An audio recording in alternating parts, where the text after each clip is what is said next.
wasiirka wasaaradda qorshaynta qaranka Soomaaliland Saacad Cali Shire, wasiir ku-xigeenka wasaaradda qorshaynta qaranka Cabdikariin Axmed Mooge, wasiir ku-xigeenka wasaaradda Cabdikariin Axmed Mooge, agaasimaha guud ee wasaaradda qorshaynta qaranka Cabdirashiid Axmed Guuleed ayaa waxa ay kulan la yeesheen guddiga horumarinta qorshaynta qaranka ee gobolka Awdal oo kulan ay isugu dambeysay kaliya maalintii agaasimaha guud ee wasaaraddu oo kulankii ugu horeeyay ugu qabtay xarunta wasaaradda ee gobolka Awdal halkaasi oo lagu qoray buugga horumarinta ee gobolka ee 3 sano waxaana maanta markii la isku yeeray kulankani uu noqday mid qarba taasi oo ismaandhaafisay mowduucii ay ka hadlayeen mas'uuliyiintani halka wasiirka wasaaradda qorshaynta qaranka Soomaaliland uu wax ka weydiiyay halka ay marayaan iyo waxa ay ka qabteen qorshahii 3 sano ahaa ee la qorsheeyay sanadkii hore waxaana mas'uuliyiinta guddida oo jawaabo kala duwan ka bixisay ay ka horgeeyeen cabasho iyo su'aalo ismaandhaaf ka dhaxdhaliyay wasiirka iyo guddidani waxaana ugu horeyn halkaasi ka hadlay agaasimaha guud ee wasaaradda qorshaynta qaranka Soomaaliland Cabdirashiid Axmed Guuleed waxaan u soconay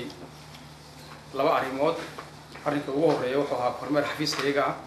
xafiiskayga eegno soo shaqeynayay sida uu yahay qodobka labaad ee noo nimidna waxa ahayd inaan la kulano guddigii horumarinta gobolka gobol kasta wuxuu leeyahay guddi horumarineed oo ka kooban maamulka gobolka siduwayaasha oo maamulka gobolka ah ururada bulshada jaamacadaha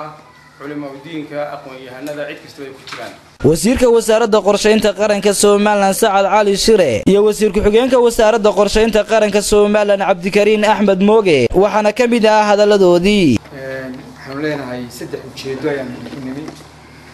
waxa weyn aan qiimeeyno xafiiskayaga kormeer guud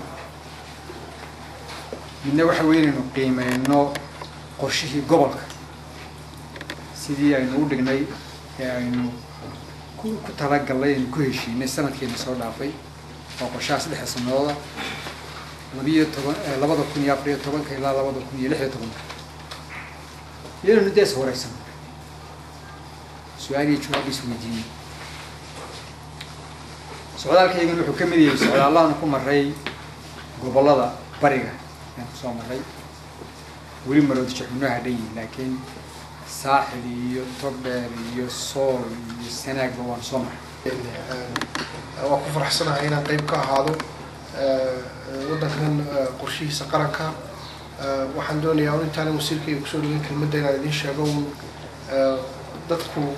ummad waliba qorshaheeda iyada dejisata iyadana iska leh ummad lama horumarto haddaanay qorsho xagga hoose ka soo bilaabmay haddaanay lahayn oo dadku iyagu ay samaysteen dawladaha horumarka sameeyayna dadkooda ay la dhaqaaqaan dawladdu dadkeena ka dhaqaaqdo maaha marka ay qorshaha horumarinta gobolka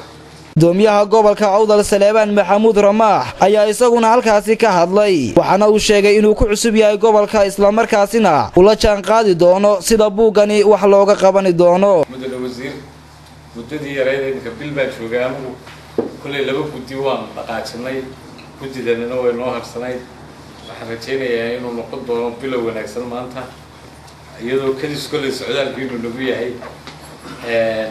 inaan ka bixi doono fadhiidnimada shaqeyna doono insha Allah waynu furan yahay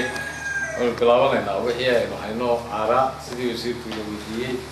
wa Ahmed Farax Barkhad Ahmed Barakaale shabakada caalamiga ah ee cadceed.com magaalada